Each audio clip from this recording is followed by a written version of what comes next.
September 10th, 2022, Daily Bread. Passage Deuteronomy chapter 6, verse 1 through verse 9. Key verse 4 through 5.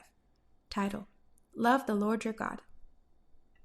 These are the commands, decrees, and laws the Lord your God directed me to teach you to observe in the land that you are crossing the Jordan to possess, so that you, your children, and their children after them may fear the Lord your God as long as you live, by keeping all his decrees and commands that I give you, and so that you may enjoy long life.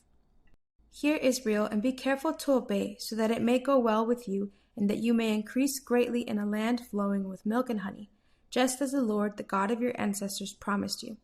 Hear, O Israel, the Lord our God, the Lord is one. Love the Lord your God with all your heart, with all your soul, and with all your strength. These commandments that I give you today are to be on your hearts.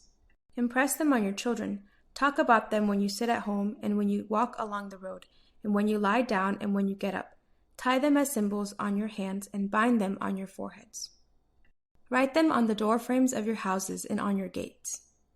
Daily Bread Message. God has proven his love so tangibly and clearly through his promises. He promised that they would increase greatly in a land flowing with milk and honey. God loves us with all his heart, even giving his only Son to save the world. How are we to love God? Twice we are commanded to hear, which involves understanding and obeying God's commands. We are also told to fear the Lord.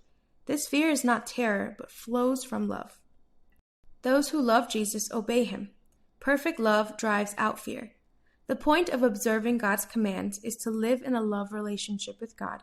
In response to God's love, we love God with all our heart, all our soul, and all our strength. Loving God in this way is very practical.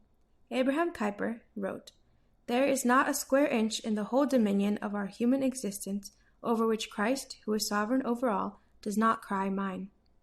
Is this shown in what our hearts meditate on and plan? Are we impressing this on our children? Does the love of God flavor our conversations at home and abroad? Does it govern our hands, heads, and gates? Let's love the Lord our God." Prayer. Father, thank you for loving me with all your heart. Help me hear your words, fear you, and love you practically with all my heart, soul, and strength. One word: love God with all your heart.